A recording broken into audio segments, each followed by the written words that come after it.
I get up at 4:45 in the morning and I don't see a sign of the government anywhere. Every single day for 8.5 hours, I exchange my time for labor. I don't see the government anywhere, except for on Thursdays. Thursdays, I get my paycheck. That's when the government shows up. That's when they feel they are entitled to split half of the currency I made for trading my time, my skills, my labor. This goes on throughout the year, where I'm responsible to keep records of all of this. At the end of the year, it's my responsibility to prepare all that documentation for them to review it. They then determine if their cut was large enough. If I don't meet their schedule, I face fines, fees, or the threat of being locked up in one of their cells. I guess some people call this taxation, but it doesn't meet my definition. To me, that sounds a lot more like fraud, embezzlement, and fucking slavery. I think it's long past due that we all stop participating in this. All right here, I'm just going around the room putting 1.5-inch tape around the whole border of the wall. Then we'll spray glue on top of that and stick the plastic to it.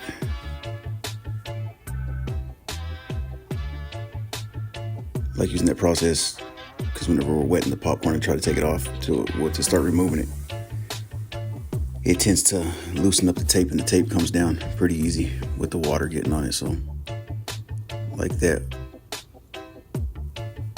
it just holds up a whole lot better. Most of the time, guys will stick the tape on the wall and then flip the tape up and stick the plastic under it, so only half of the tape is on the wall holding it. So like that, you can have all the tape on the wall, and it just holds it a whole lot better. I'm basically just doing that to protect the socket from paint, overspray, so there's no issues whenever we put the light bulbs back in.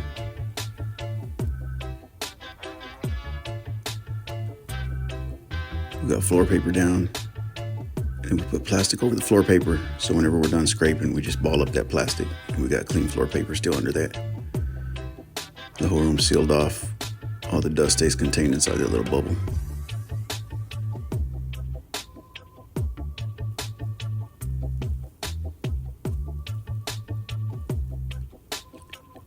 We just got the texture hopper filled with water, wetting the popcorn. Let it set up a little bit, then we'll come through and scrape it. Any little stuff that's left on the ceiling, just get the sander whenever it's dry and knock it off. And go over the joints as well.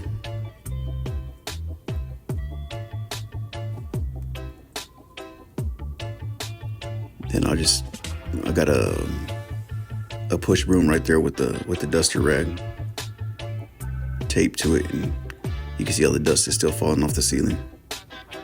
So just come by and clean it up.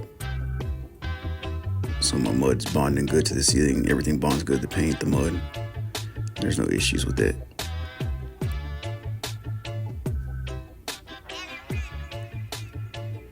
I got some spray glue right there. Some mesh tape from the tapes I removed that were damaged. Usually popcorn ceilings have nails in them, so I put screws in that ceiling as well. Give it a little more strength. And then I'm just coming by and just floating everything out. Making sure it's flat. If the joints were overfilled, we'll work them out, get them flat. If they were underfilled, make sure they get filled properly, and that way the ceiling's flat whenever we finish it.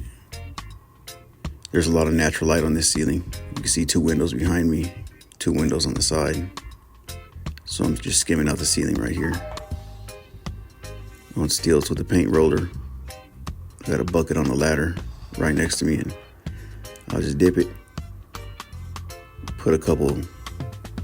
Roll it on there a couple times, maybe 4 or 5 times. Then I'll come back and wipe it. And just keep doing that process. It takes about 15-20 minutes. Be done. The main reason for that is because that natural light hitting that ceiling, just to make sure everything's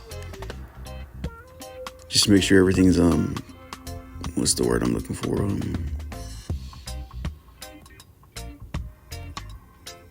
just to make sure everything dries real consistent, you know what I mean? Whenever you have joints with mud on them, screws with mud on them, and then you got the paper face of the sheetrock, sometimes them areas absorb the paint differently under the right lighting, and they tend to show up sometimes. So whenever you float the whole ceiling with mud, it just makes the whole surface the same, so everything's absorbing it at the same rate. That's just a list of everything we did already. I don't have a clip of it, but before this, whenever I was done skimming it, I sealed the water stains with oil-based primer.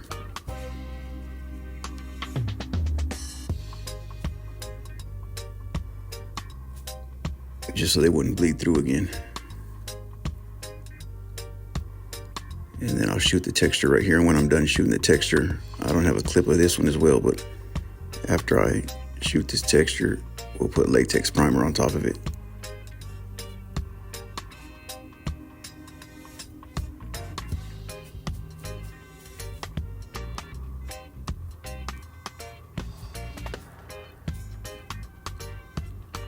That way everything gets sealed properly.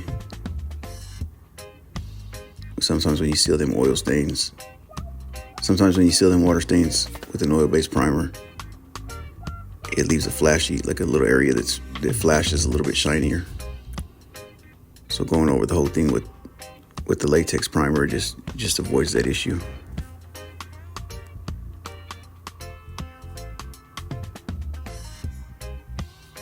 And like I said, that was done after this texture dries.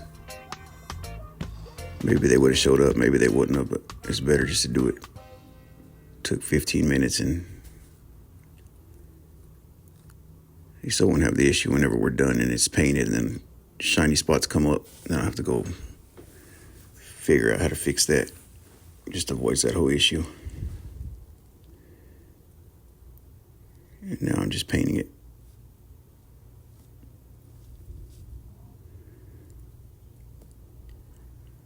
Some guys won't spray like that. They think it's going to leave lap marks whenever you don't go across the whole ceiling in one motion. You can see right here, everything dried good. No lap marks. Everything dried solid.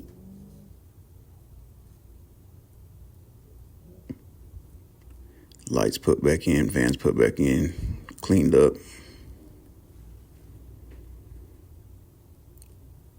We also did that room next to us, right there where them French doors are. We removed it in there as well. And then we probably had about 50 cracks inside the house that we repaired, matched the texture, and painted.